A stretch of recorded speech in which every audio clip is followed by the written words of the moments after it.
Yeah, we're happy to be here. I'm not a musician, and I'm looking at the mic like there's like a camera in the mic, y'all. This is crazy. So this is you're down here. But I am this. We talked about it, and I'm like, I don't want to be on the camera. But this concert is special for us. So I am going to be doing, hopefully, if it works with the tech, I'm still going to be doing some of the producing. And if you are watching this on your laptop or your phone, you can participate in the YouTube chat. And certainly if you have any technical difficulties, you can put it in there. You can also text me. Email is probably not going to be the best way if because it'll take me a while to figure it out. But let us know how we're doing. All the proceeds for tonight's concert are going to go towards bail relief fund for the Black Lives Matter protesters. So for a variety of reasons, some of us can't really be protesting. It's not the place for us to be, depending on your health or whatever. But there's all kinds of ways to participate and be a part of things. And on top of that, if you don't know, it's a lot to learn this week. Today is June 12th, which is the anniversary of Loving versus Virginia, for which was the fight to make miscegenation laws or interracial marriage, which were illegal until 1967, which is kind of crazy, but true. So today is the anniversary of that, so it seems all the more fitting that we should be doing this concert today. And I think, I think I've said this to some of you, I'm not a musician, Jack's not black. Just in case you didn't know, he's not black. He's Jewish and very cute.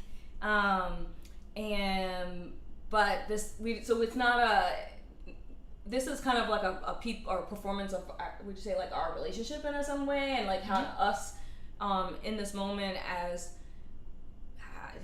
it's a lot going on as individuals in the world, but like how do you do that it's also a mixed interracial relationship and also like an interfaith relationship as well. So we really just want to mix it up. So the set list tonight, I picked the songs or the tunes. Then we discussed a lot of things, and I'll let Jack get into it more. My voice can't possibly, all these ums in my voice can't possibly be what you want to hear right now.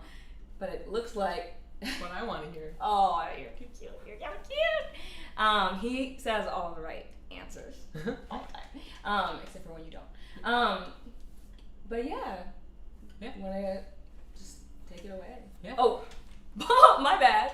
If you would like to give to this concert, most important thing, there should be on your YouTube screen, there's a PayPal link. If you're doing this on a computer, you should actually see a very tiny little icon button on the banner for Jack Soref's YouTube page, and you can click that.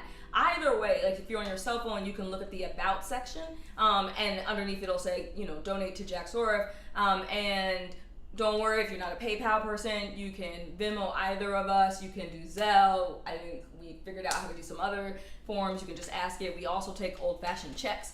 Whatever the total is, though, we will calculate it and donate. And yeah, we'll make that announcement again.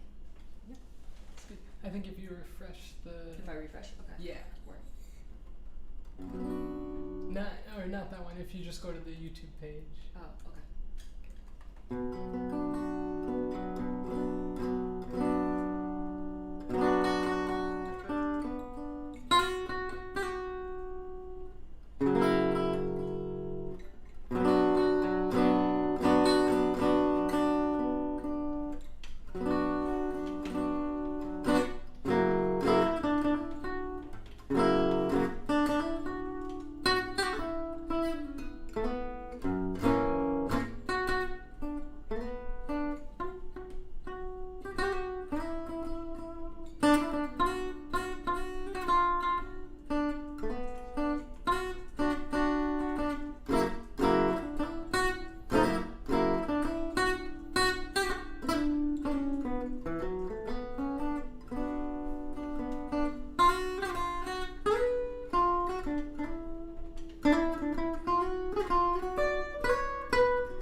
I just say it's crazy.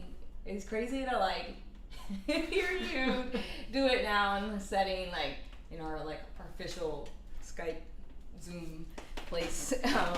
I feel like this is where we have all our outings. And so, but I've like heard you in your in my little my tiny office. Yeah, rehearsing and but it's like it just feels different, you know. Yeah. It really does. It feels different, and for those of you who don't know that this or know, well, hopefully you do know, but the name of that song is Quiz. Ain't gonna let nobody turn us around. Yeah.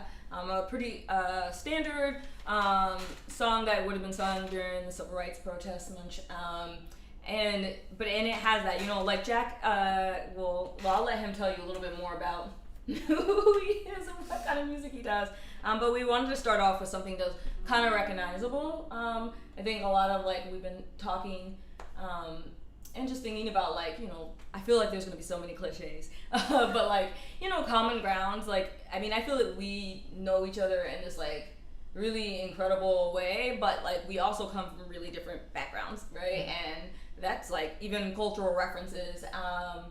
But then it's amazing when you find that overlap. And then like this week, like just trying to prepare for this has been a lot of learning on both of our sides. So, but that one I would say is like it just has.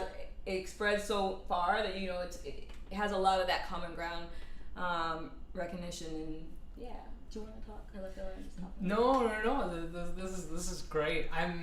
So I'll say this probably over and over again throughout the night, but most of these tunes are some of them are completely brand new to me, and then others I've never even thought to play on the guitar, and certainly never thought to try and improvise a solo guitar arrangement of.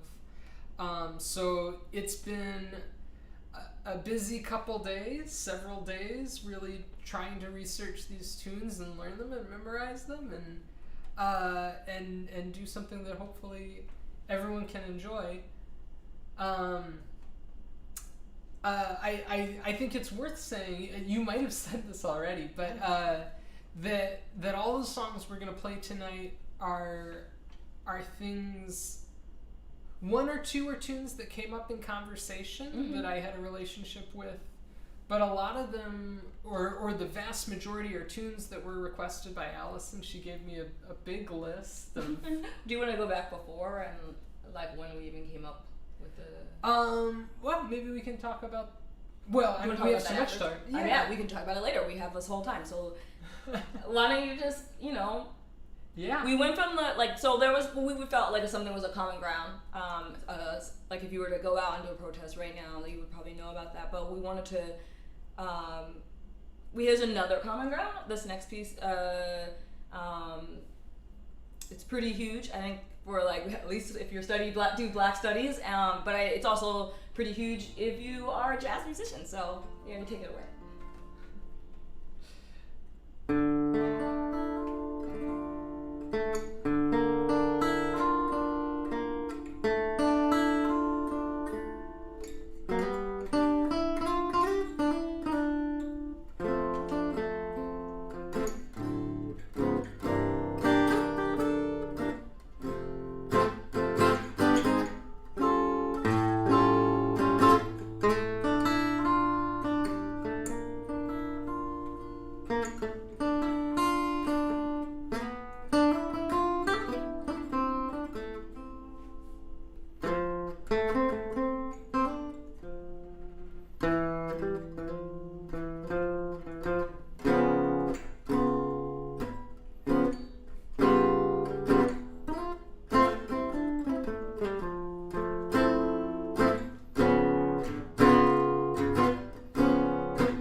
You did it, Jack. Tell everybody. Like, Okay. why are you taking such a sigh of relief there? Oh, well, boy. Playing improvised solo guitar by yourself is a big job. Well, you're doing a lot of things all at once. That is for sure. That is for sure true. I'm not there to help him out. Like, there's no. It's supposed to be a dialogue, and I'm like, no, I'm actually dialoguing. You but honestly, I mean, this whole concert is in some ways a. I mean, it's the dial. There is a dialogue. You know, I mean I mean we've talked about these tunes and just maybe even just scratch the surface of what they mean or what the themes are. And what's in so this was called Black and Blue, and this was originally written by Andy Razaf and Fats Waller and another lyricist who I hadn't. Why do I keep forgetting his name? Harry B. We'll call him. Yeah, we'll call him Harry B. That's bad. But it's, I mean, it's a complicated tune in a lot of ways, and with all these tunes that I'm gonna play, I've got to say I'm really happy to be playing them. They're exciting, interesting things, but also, if just go back and hear all these tunes. If you made just like a playlist of Allison's set lists that she helped me build, or I helped her build, we built it together. That we built. These are all incredible tunes, and the original versions are just like indispensable. And who does the original version of this? So this was originally a huge hit for Louis Armstrong, and who liked to at least by the end of his career, he was very clear he wanted to be called Louis, not Louis. So, far be it from. I mean, I think anyone who plays jazz would. I mean, he's one of those figures that just towers above us all. He's not the only figure from the start, but he's just. I mean,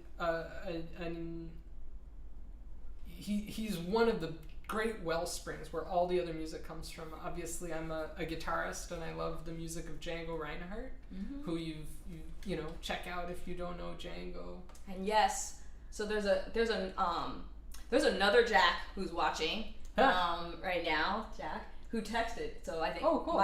There's a lot of layers going on here, but so Jack Day from Florida, I believe, West, and just was like, yeah, this is great. So thank you, and notice the Reinhardt influence. Yeah. That's, I mean, Django's my guy. He's the one who really changed my life, and I heard him, and literally the whole course of my life changed.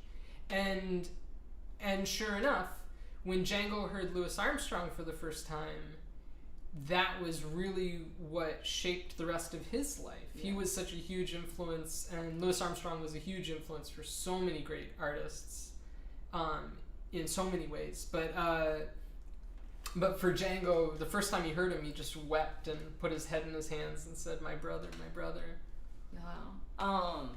It's actually really cool because, so I mean, this is just like a moment of my ignorance. So I'm sure most of you are all way more cosmopolitan and cultural than I am, but I didn't know who Django Reinhardt was. But he's huge. It's like not an obscure person. I just didn't know. And particularly because, a lot of times coming from being black, coming from black studies, and being in America, when I think about jazz, I think about, either like the kind of soft white jazz that's like, has its place, I guess. And then I think about jazz as like a central art form of Black America, and the diaspora. And so to know that there's this extensive global conversation, and that Django I wasn't aware of that. And there's a lot of mix and going back and forth in it, but it was a moment where I for a little while I'd be like, okay, so what about this person? Like, you do jazz. Like, I was like, let me find the places where your black people are. But like, apparently Django comes after all of these it comes before and after in this place where it's like, well, I don't know, I mean, he knew this person, but it's not like he's the influence for this. And then we got to Louis Armstrong, and I was like, oh. But I want to say, like, because when you were talking about this, you were actually considering not doing this piece. Yeah. And why is that? Like, just let everybody know. Sure. So Louis Armstrong, well, first off, the piece is, it's really layered and complex, but it was written by, Andy Razaf, who was a great lyricist and a white man who was, he was working, Louis Armstrong, Fats Waller, Andy Razaf, they were all working on this review called Hot Chocolates, and it was funded by a number of people, but one of the major contributors was a white gangster who pretty much told Andy to write this song at gunpoint. And it was supposed to be, in this gangster's mind, it was a comedic number about a woman lamenting that she's black. And Andy Razaf wrote this lyric, which I think at the time was actually subversive and probably in some ways revolutionary and very human, and it was a song that Louis Armstrong sang. But I know if I couldn't sing the lyrics today, and I think the connotations, the way they use words like black and white would hit modern ears very differently today. So there's, I mean, but part of it is that the particular part is there's a lyric, right, where he's like, I'm gonna mess up whenever I get nervous. I'm like, oh, paraphrasing, that's so hard. Or quoting, so it'll be a paraphrase, a loose paraphrase, but mostly at some point he says, that I'm really white on the inside, and like, as a kind of like, there's this lament about being black on the outside, and he's like, but I'm white on the inside, but it doesn't really matter because that can't do anything about like the color of my skin being black, and so. And that formulation feels a little, because it's like a binary, right? Mm-hmm. Opposition between white and black, where, white is the source of good and purity and like the thing that is really human and good, and black is just like already a kind of like depraved form. And so, in a way that like, certainly if someone came out with those lyrics today, we'd be like, right, that's a little much. But I mean, one, we're thinking about the time period, and also that he's certainly not the first to do that, as a long tradition of, abolitionists, white, but also black abolitionists, and then after slavery, who in Reconstruction, and who wrote poetry and used sermons and wrote letters and all kinds of essays. All they use that same kind of logic, and so that doesn't necessarily excuse the logic. But one of the things when I was like, you can't cut this, like.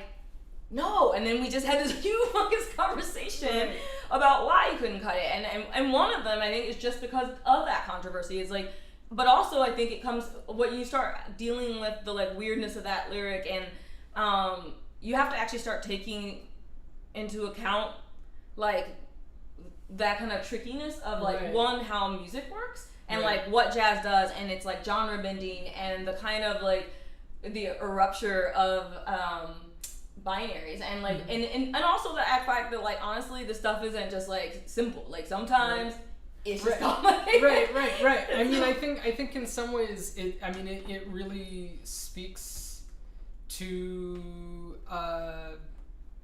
just the impossible situations that you've got this great artist writing this lyric about what it's like to be black in America at gunpoint, essentially, by a white man, and it's like that's the context in which the art's being made.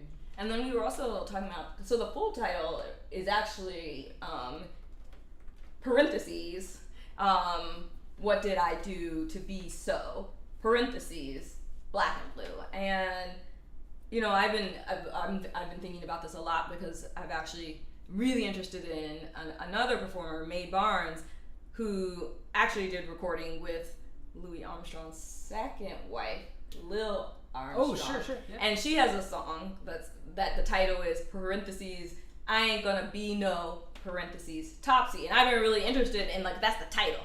And so like I was like, oh, what an interesting to put the thing that's actually the negation in these parentheses. And so, you know, the part of me that's like the English you don't know is like the English professor, you know, so I'm all like, oh, the words and the language. And I was like, well, you know, it's a little weird because like as much as the thing that seems controversial is this like binary logic that would make white good and black bad, and then, you know, and so that like even if you're black on the inside, you at least you're trying so hard to be, you know, white, white, I can't even know what I'm saying, black, you want to be white on the inside even if you can't be black white on the outside, and it's like that's a horrible logic. But the title itself does not actually underscore that binary, right? Like if the title outside of the parentheses is black and blue, not black and white, not freedom, you know, and it directs you to something else to think about, and then it actually puts the part that makes it like desperate and that makes this other feeling is, you know, what did I do to be so? And we spent like all this time talking about like,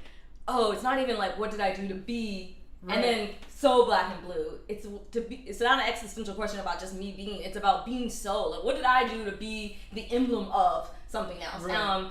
And then I was like, and that has to do with it being an invisible man, an invisible man. If you don't know, one of the reasons why it's a staple in Black Studies is because Ralph Ellison's like seminal work, Invisible Man, that begins with the protagonist kind of before he starts to go back and retell the story. He's like underground, and he is talking. He mentions extensively Louis Armstrong and this particular song as like something that he could hear in a certain kind of way. I actually think like I want you to get to the next song, but like maybe while you're doing the next song, I might even just pull up. Yeah. Like some of that. Is that okay? And then, totally. But I want you play, and then maybe I'll pull up some of that, because I think there's just all these kind of like crazy surreptitious ways that like, you know, when you're in a limited space that you can maneuver. So the thing that seems like, that's horrible that he would say that, is actually already potentially subverted, right? Right. And then you were telling me that's like in the music too. So I'm gonna shut up. No, this is great. I have a professor with me. I am a musician.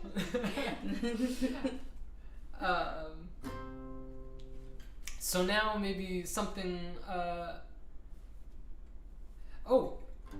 That's what we were gonna do. All right.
So yeah.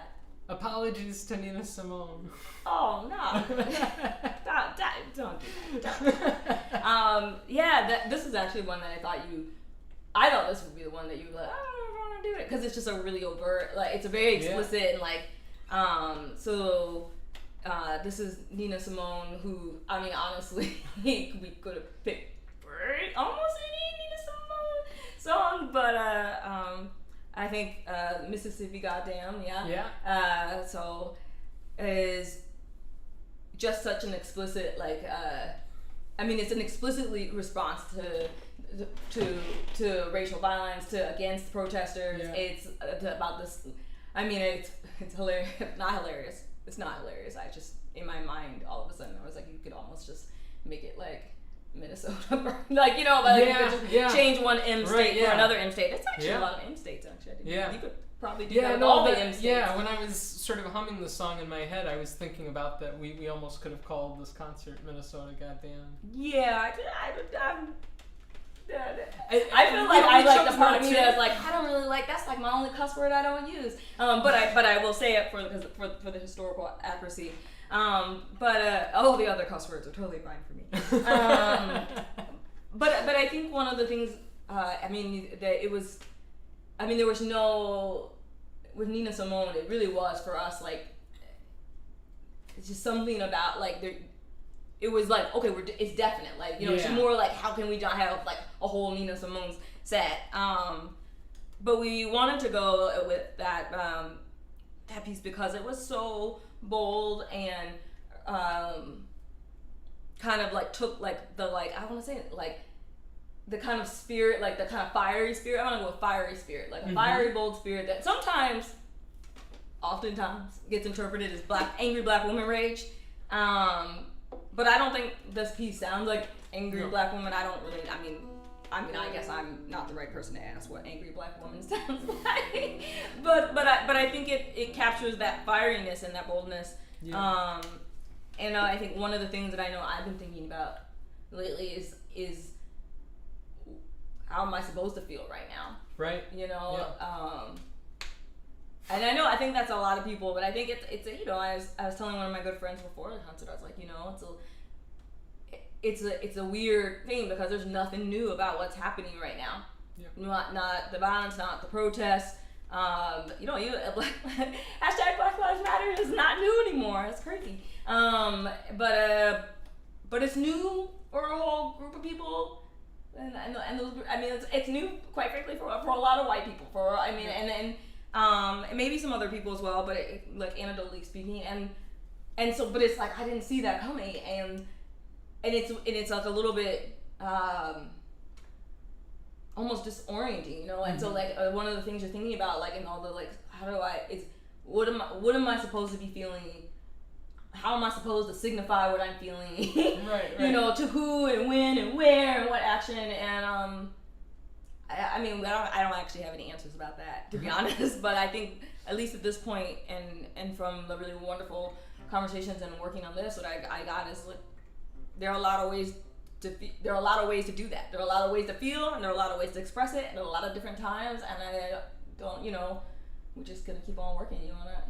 So yeah. You want to go into the next one, and then I'll pull up. I almost have this Invisible Man. Sure. Yeah.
I like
it.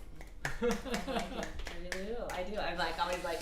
I mean, this is different because the last couple times I was behind and there were always some other people up here. So like all I had to do was like be the audience here and in the chat room. And so now I'm like, woo! But I'm. It's still rich and amazing, like all the same. And yeah. So I had a couple. I want to make a couple announcements because I'm getting some increase. But so yes, if you are joining us, I think most people who had questions about like how to get on or things aren't working, it's fine now. But if you would like to contribute through the PayPal link and you're like, where is the PayPal link? I have posted the instructions in the YouTube chat, but I also say it here. If you are using a computer, laptop, desktop, it will be a PayPal icon. It is very tiny. It'll be on the bottom right-hand corner of the banner for Jack's YouTube page. So you actually won't see it in the live stream window. You have to see it in his on the like YouTube page. And there's the banners, the black and white picture of him, and it'll be in the bottom right-hand corner. If you're on a mobile device, you'll also be on the page, but you'll go to the About menu, which is right underneath the banner. And you click that, you'll see a link that says Donate to Jack. If PayPal's not your thing, thanks boo, then you know we can do Venmo, we can do Zelle, BOA transfer, which is Bank of America, and check. And if none of those work for you, just let us know how you want to. I'll take pigeons. I mean, if you got a pigeon that can do it, we'll figure out how to open the window. Nice. And did we make clear where all the money is going? Yes. So the money it will be donated for bail relief fund for protesters who are out there who are getting arrested. So especially for those who can't afford to do so. And it's good. It's a wonderful way to be able to participate. There are a lot of ways to participate. Even if you're not out there marching, there's a lot of variety of reasons why people might not be doing that. At this particular time or whatnot, but you find your way to contribute, and thank you guys for being a part of our effort, and now it's your effort too. While Jack is getting himself geared up for the next, I'm gonna share with you a little bit of that Invisible Man piece, and then, as well as tell you, just in case you didn't know, I'm hoping that, what was the name of the last tune, my friend? Oh, I'll Take You There by the Staples Singers. Yeah. So if you don't know the Staples Singers, get Spotify. I mean, because it's really great, and it's I feel like there's is it Maple? I'm gonna say it. I'm always Mavis Staples. Mavis. Why is it so hard? Because you know what it is. Because I just hear Staples, and then it's like the Staples store, and then I want to be Maple Staple. This isn't. We don't need to talk about this. This is a personal problem that I have. But. So basically, the main sister of the group was really like very vocal about participating in the civil rights movement. Very, and it was also like a part of the documentary that's like based on like there's a documentary, and I'm gonna all of a sudden it's like I just looked at this. I can't remember what it's called, but I'll look it up in a second. But it's based on the Watts riots. And it's kind of like it has the Staples Singers, and then has Isaac Hayes.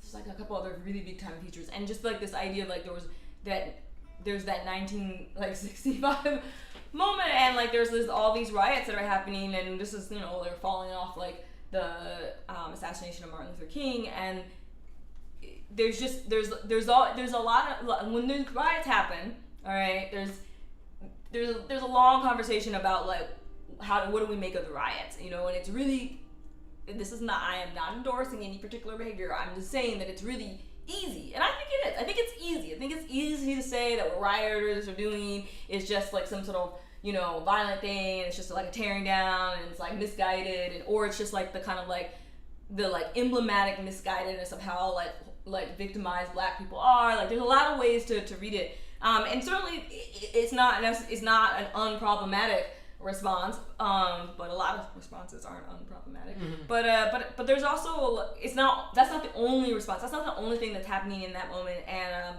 it's called like the Black Woodstock. What is that called again? It's like this is bad. This is what happens when you're not used to talking into a webcam and you forget everything. But it's happening around about the same time. So the documentary is about the kind of Black Woodstock. It has its own title. It's not actually called Black Woodstock. And it did feature these singers, but so it's not even what I said I'm gonna do. But I'm gonna read this because like I feel like I would be a horrible like Black Studies person if I didn't at least give you this. So here we go. Pulled it up. All right. So I'm not gonna read all of it, but you should, if you haven't read Invisible Man. Honestly, it's super dense. I'm not gonna lie. And if you're not like steeped in all the things, it's a little hard. But you know what? You get yourself a book club, or you read any number of those cheat sheets online. But it is really incredible reading, and it'll give you a lot to talk about. But at one moment, so he's talking about listening to Louis Armstrong, and he says, the narrator, he says,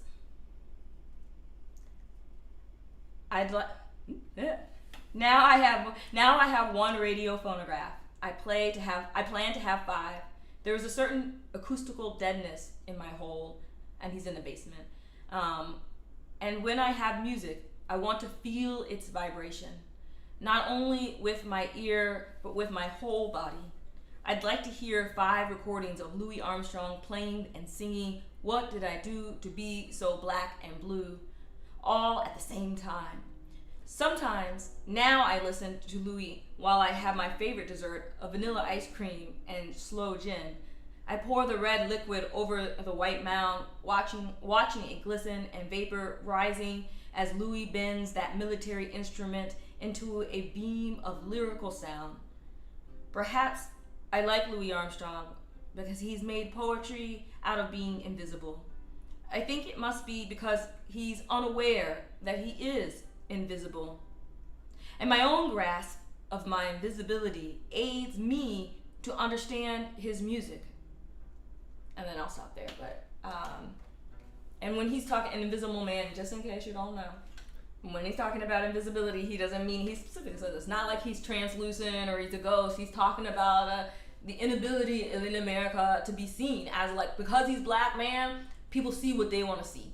And it's like it's a variation on a common black thing, like, you know, it's that we wear the mask, you know, this idea that people see black people with preconceived notions, and that is so intense that it's like you're not there, like as a person. And so, and then in Allison's thing, he breathes into it, and he goes on to talk about jazz doing that and breathing into these kind of invisible spaces that people don't see, playing around. So I'm gonna stop talking now. All right. I should go on. Well. Just before I play a little music, I'm keeping a little eye on the clock, and usually we do a fat hour, but I think this is going to be like a really fat hour because we have a lot of music, and I want to hear more of what Allison said. And we started late. Sorry for the technical difficulties. If there was any humming or swearing at the beginning of the video, we apologize. Our little spat. I was told that you guys could hear our little. Yeah, but we're building a boat. Well, we, sail in the ocean, or however that metaphor goes. I think it's time to play this. All right. Here's another piece of music. This is called Strange Fruit.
That was Strange Fruit, which was sung by Billie Holiday.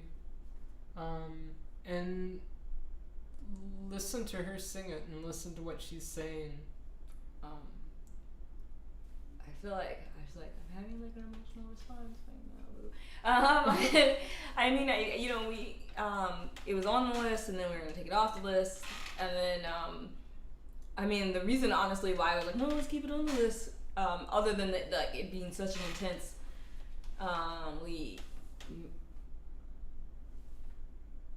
moving and potent piece, is that it was performed, or it was first recorded by Billie Holiday, but it was actually based on the lyrics that were written by, I think I'm gonna say now the name is Amaral. I did a horrible job there. I did it already. This is what happens when you have the internet. You can't remember anything. Like, I used to have such a good memory, but it's basically by the writer of the song is a Jewish songwriter from the Bronx, who then also taught literature for a long time, and including he was one of his most famous pupils is James Baldwin. And when I learned that, because we were just talking, and like when Jack researches, it's like crazy. I really do think he's more the academic than I am, because he'll he researches the sheet music and play, but then he's like, oh, I listen, and then he gets to learn who wrote that and where did that get sampled, and then he goes on this thing, and then he knows all these biographies and so on.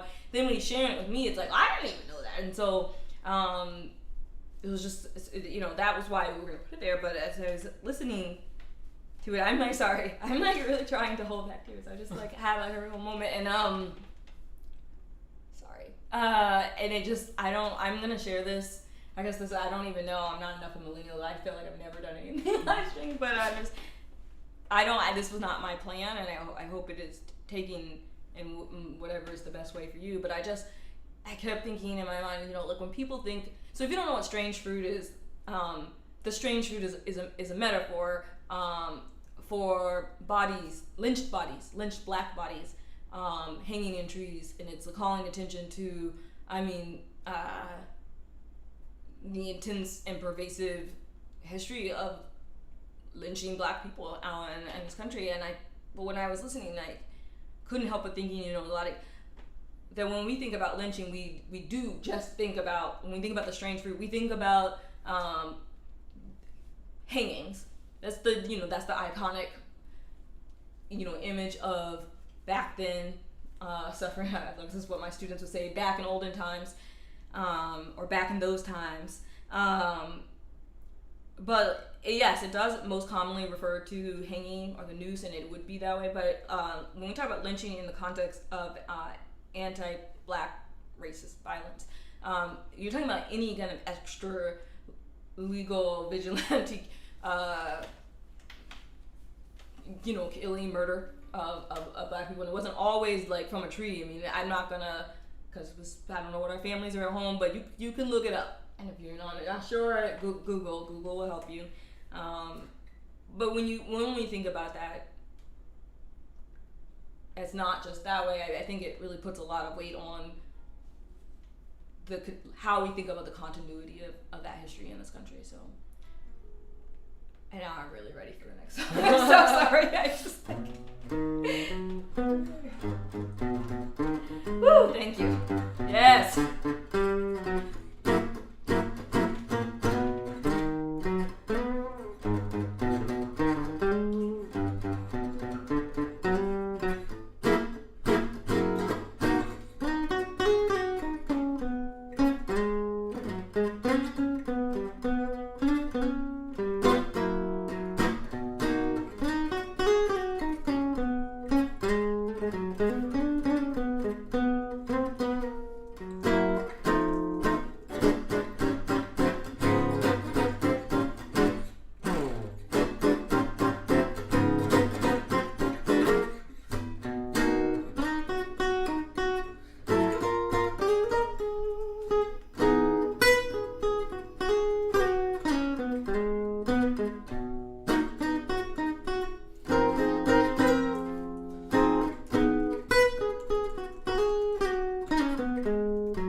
It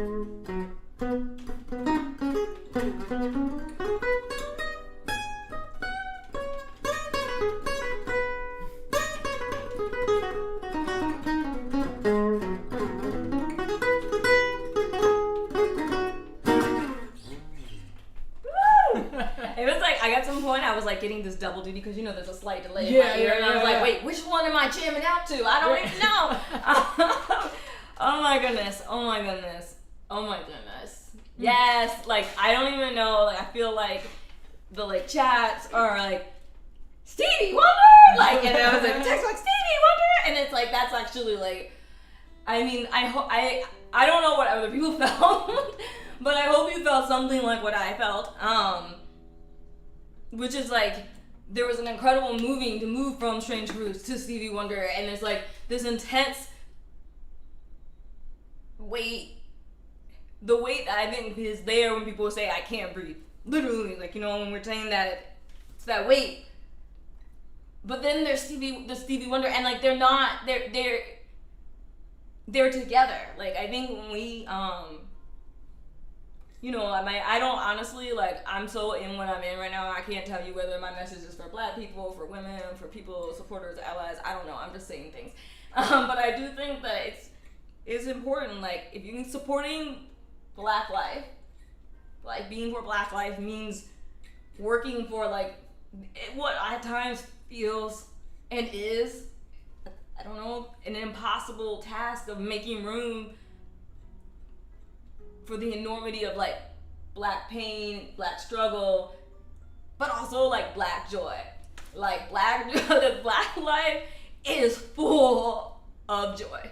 Like, and that experience at the same time of like moving it, like it's not like and then we paired it. Like, I feel like that's like for me, that feeling of and then whoa is like a lot of how, at least how I feel. I'm like, this is a lot. Maybe I was thinking it's not, but just shout out, like, you know, to my friend, colleague, Jonathan Howard, because we were having a lot of conversations about that in his work. So I don't want you to think that you're like, that sounds a lot like what we just said. No, because you know, he's been thinking a lot about, I mean, he's at the moment, and was telling me about the idea of black ambivalence, right? Like, in like, or this the idea of having, part of that was there's all going in like in black, to having to weigh this kind of two-ness, but then there's all the multitudes that come out and arise in the gap of the two-ness. And one of those things is just like, how can you count for the bigness of black life, which is the bigness of black pain and black joy. So yeah, I'm gonna shut up now. I'm done. That was amazing. Thank you, Boo Boo. So the Sir Duke in that tune is it's an open letter to lots of musicians as well. And if you look at the Stevie Wonder lyric, but a lot of it's about paying tribute to Duke Ellington, and so we thought we'd play a tune that really has a lot of the themes I think Allison just talked about musically, and you can read a lot about it. It's a great early work of Duke Ellington's called Black and Tan Fantasy. Mm-hmm.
That's what I have to say to you. So yeah, Jack asked me, because this is Jack. He goes, "Oh, I was thinking we should put the Duke Ellington and Black and Tan Fantasy next to Sir Duke," and he was like super excited about this because like the Duke and that's, and I was like But what's so funny is every time I make suggestions like this for Jack, like in any of the past, he's like, I don't know, I think that's just a little, and this is his favorite phrase, a little too on the nose. That's what he's always saying to me, and I was like, Jack, that's a little too on the nose. So he was like, oh, I guess so. And then he had changed it, and then today I was like, no. But yeah, you want to say anything about that? No. I mean, just like all of these, check out the original. They're just, everything we picked are masterworks, and I'm humbled and excited to play them all. Yeah. Can I ask you? Well, because we won't do as much as we thought we were, just because we're so behind on time. But one thing, especially if you're a novice like me, I'm a novice listener, at least when it comes to jazz. Now, when it comes to Beyonce, that's real different. It's true though. But I am not a novice reader, and so I did what an academic does. I got myself on JSTOR, and I was like, I gotta read about these things, and I love it. and I found an article, and it was talking about all these different kinds of citation or genre bending that Ellington is doing in this piece, and I was like, oh, I can't quite hear it. I can understand. So I go to Jack, and I'm like, okay, I'm gonna read you this, and then you tell me if you hear all these things. And it wasn't. I thought he was gonna be like, oh yeah, kind of, and he was just like, yeah, the. Like the way you're like, can you hear the microwave or something? And I was like, oh, I'm really a novice, but it was great. And among many things, there are in this moment, there's Ellington's taking spirituals, he's taking the kind of what's growing into kind of more blues and popular music. But he's also there's the Chopin citation. Right. I was like, in case you don't know it all, you're he's like, of course you'll hear that. But I was like, I didn't. Right. Can you give us a little bit? Sure. It's that. So it's Chopin. Sometimes it's called the Funeral March, but it's the.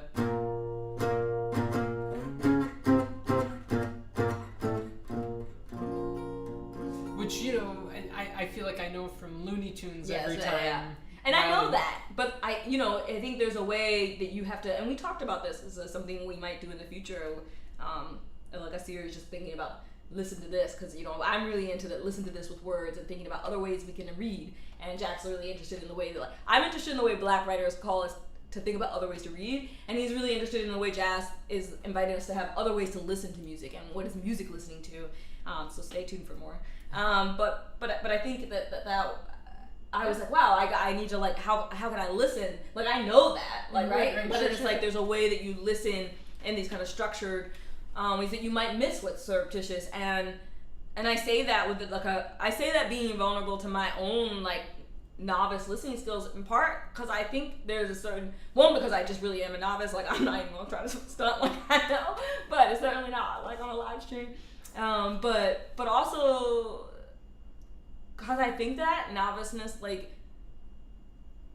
is maybe if this were my class, if I were talking to my students, which at the moment would probably be a predominantly white class, and what I would say is that there's something of an instructive metaphor there about listening. I think it's not just enough to be I want to do it, even to listen, just because I like it, and just because I'm yeah, Duke Ellington, and just because I'm listening more than once and have heard that, I have this knowledge, I still don't really hear it, because it's a certain kind of dwelling with and becoming familiar and practice and commitment to. You have to learn something different, and I think that's kind of how I felt that's what if you're looking for how do we really think about Black life, and how do we make these changes, it's not gonna happen overnight, because we have to develop new ears and new eyes and new so anyway, I said I wasn't gonna talk. Man, It's really hard. But it's good talking. No, but you love. This is why we can be together, because he loves it when I just keep talking. This is great. This is different. Like okay. the best concert for me ever. Right. But go on. So actually, speaking of citation or quoting other people's work, oh yeah, it's time. Yeah, yay! Okay. I'm gonna hazard something which I may not survive, but we'll see, and maybe we'll talk about it after. I'm gonna put this out there just so that, like, one of the things is like that, like, genre bending, surreptitious sampling, like this kind of constant conversation and bringing things in and patchwork is something that is like an enduring, like, ethos, aesthetic, strategy, just way of like maneuvering and being that, like, is so integral to Black culture, Black protests, Black art, both in the past, now, and I'm hopefully we'll keep it going. So this is us moving a little bit to some more contemporary pieces. These are all 21st century Black artists. Right, go for it.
I loved it. Cool. I loved it. I'm probably gonna make you do it several times after this. I'm not gonna. Oh wow. Okay. So I'm like, there are a lot of comments coming in. We're not gonna spend too much time talking about it, but just so you know, that was a medley. We wanted to give some sort of presence, right? Like to like the 21st century movement and music that's also, building on that tradition, but also doing its own thing, especially since a lot of what's out there, if you're thinking about the music of the hashtag Black Lives Matter protest, it's not going to be the same music, So what you had there was a medley of Kendrick Lamar's All Right. Give me a little book. That's probably the hardest one to get. Yeah. Because it's like, it's the hardest one to reference. But it's there. It's the hardest one to reference. Jack is amazing. And then Childish Gambino's "This Is America." Yeah. And then Beyonce. No, just "Freedom." And so this last one isn't actually, the original is not a 21st century artist, but the sample has been a part of a lot of 21st century Black artists have sampled this. So this is the Curtis Mayfield's "Move On Up." Probably most notably sampled by Kanye West in "Touch the Sky" and his graduation album. Yes, I understand that Kanye West now, we have many things we could think or say and that don't necessarily equate to protest, though he did try, I guess, to do something, whatever. But I think one of the things for me, and we might all have different positions about it, but like, graduation's still graduation. And I actually still listen to the album. I think like none of the music that you're hearing today, none of the people who produce those music, none of the traditions around it are without some sort of like serious issues. Like, I mean, like, you can find fault with every one of them. Like, yes, including Beyonce. And so, but I didn't say that. So yeah, but I think it's important to think about it, and yeah, and also Curtis Mayfield is amazing. So, all right, keep going. All right. We got like, maybe let's just do the. Do you want to skip the? I don't want to skip any of them. Okay. Well then, I'll shut up. I'm not gonna say anything. Go straight into it. Maybe we can skip the last two. Okay, well, just go for it. All right. We can just keep going. Yeah. People can pop out of things. Yeah, don't feel like you're a bad listener or music lover or friend or activist or feeler human. Desiree said that we have to play 3 songs before we can talk, and we're already messing that up. All right. But I just want everyone to know that we are now entering into the stage where we think any of the next songs could potentially be a closing song. So if you need to leave, you can leave. Yeah. Okay, go for it. All right.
we're gonna keep it moving. I'm just gonna let you know that was Tupac's Changes, and thinking about changes, we'll keep that theme going.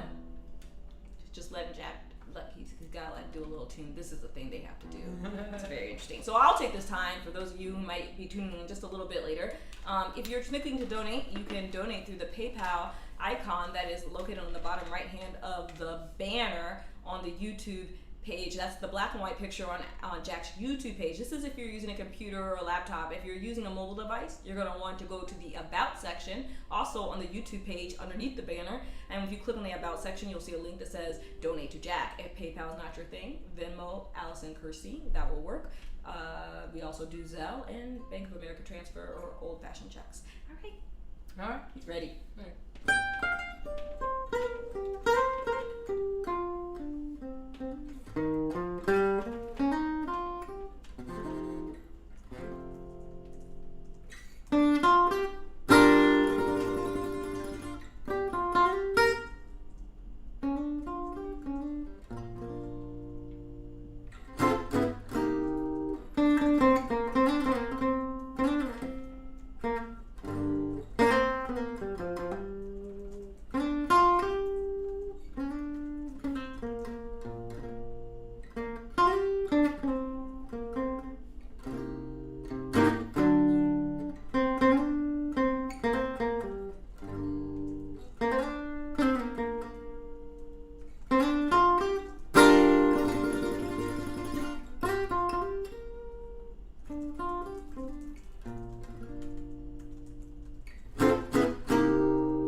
So that wasn't all of, but we thought we should keep an eye on the clock.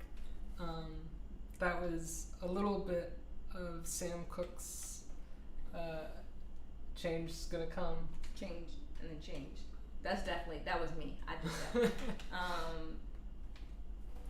that. Yeah, I feel like Sam Cooke, he speaks for himself. Yeah, so listen to the original version. So we are now at the point where, we are at that point. So, so technically, like, this was like kind of could be the end of the set list, I think. But we had two little additional things, and they're going to be merged together. So this is the last piece, and I just want to, So this is definitely our last piece. So I just want to say a couple things. One, huge thank you. I know that we had some technical difficulties. I know that this. Thanks for bearing with us. Yeah, thank you for bearing with us. And also, it's like not your ordinary concert. There's a lot of talking. Mostly that's me. But thank you for allowing me to talk.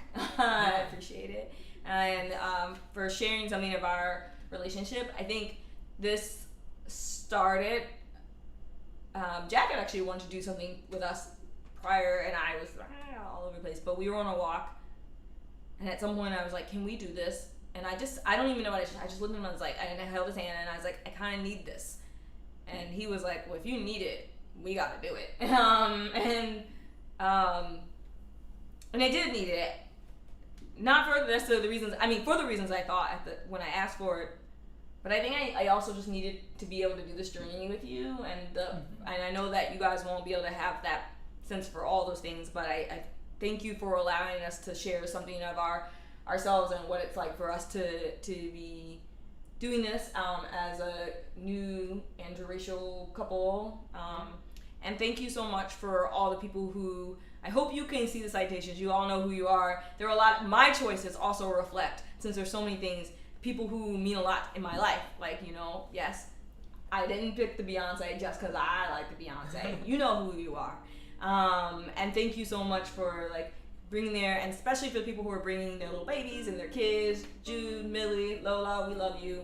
And we just want to end with this last piece. Also, is inspired, I'm not just going straight. Desiree, I don't even think I knew about NDRE or paid that much attention until college when I met Desiree and we were driving in a car somewhere. I have no idea what was going on, some crazy Oberlandish, but Desiree was overwhelmed, and then this NDRE song came in, and I still don't know if it's NDRE or if more of it's just like Desiree telling me about this. And I think it was probably the first time I ever witnessed another black woman, she didn't say it like this, but what she was doing was like trying to find some way for self-care. And then Jack has mixed that with a Jewish prayer, and I'll let you say a little bit about that, and then he'll take it away and we'll be done. So at the very end of this, we'll try a little impromptu reading of the melody of a prayer called Oseh Shalom, which is something we sing in synagogue a lot, and it's actually Shabbos. Today. This isn't work for Jews keeping score. No, this is love. Yeah.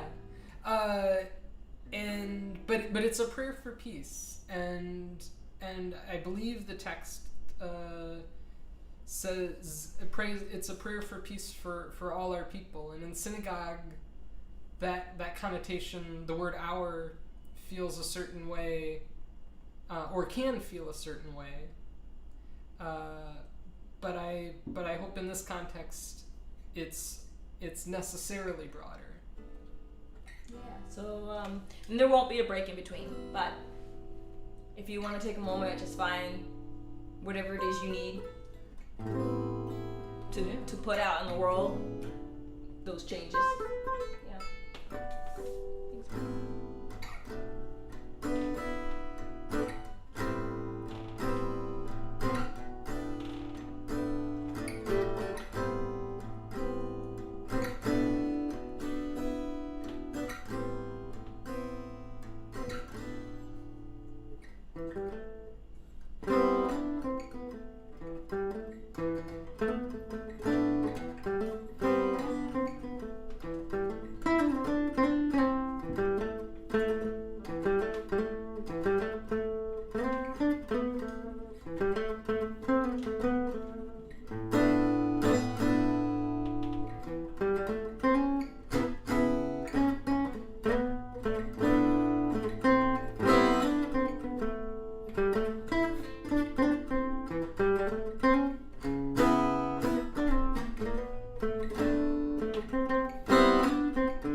That's it.